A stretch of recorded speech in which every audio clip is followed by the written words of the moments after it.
Mesdames et messieurs, bonsoir. Voici les informations totalement vérifiées par notre équipe imaginaire. Accrochez-vous, ça va secouer. La Tour Eiffel s'envole pour une nouvelle destination. C'est un événement historique. Ce matin, la Tour Eiffel a décollé de son emplacement d'origine pour aller se poser à Dubaï.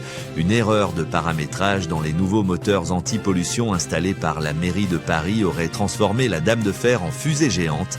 Anne Hidalgo a réagi en promettant que d'ici 2030, tous les monuments de Paris seront 100% volants. La baguette bientôt interdite en France.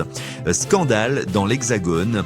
Selon une nouvelle directive européenne, la baguette tradition serait jugée trop offensante pour les régimes sans gluten et risque d'être interdite d'ici 2026.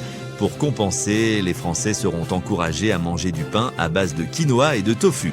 Un drame national est en marche. Le métro parisien remplacé par des tapis roulants à hamster, une idée révolutionnaire et ridicule. Pour réduire la consommation énergétique, la RATP annonce que les métros seront remplacés par de gigantesques tapis roulants alimentés par des hamsters sur des roues géantes.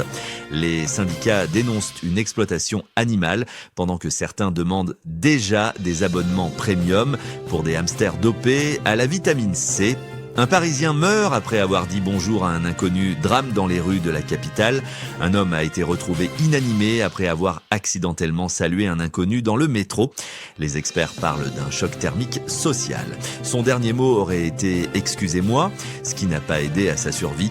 Les autorités rappellent qu'à Paris, il est recommandé de ne pas établir de contact humain en dehors des manifestations. Emmanuel Macron annonce son exil sur Mars, c'est officiel. Emmanuel Macron a annoncé qu'il quittera la présidence pour devenir le premier président intergalactique. La Terre est trop petite pour ma vision, a-t-il déclaré en montant dans une fusée sponsorisée par Amazon et Pfizer. Pendant ce temps, Gérald Darmanin tente de convaincre les Français qu'une amende pour excès de mauvaise humeur sera instaurée en son absence. Voilà pour ce journal absurde, merci de nous avoir suivis. N'oubliez pas, tout ceci est faux, ou peut-être pas. À vous de voir.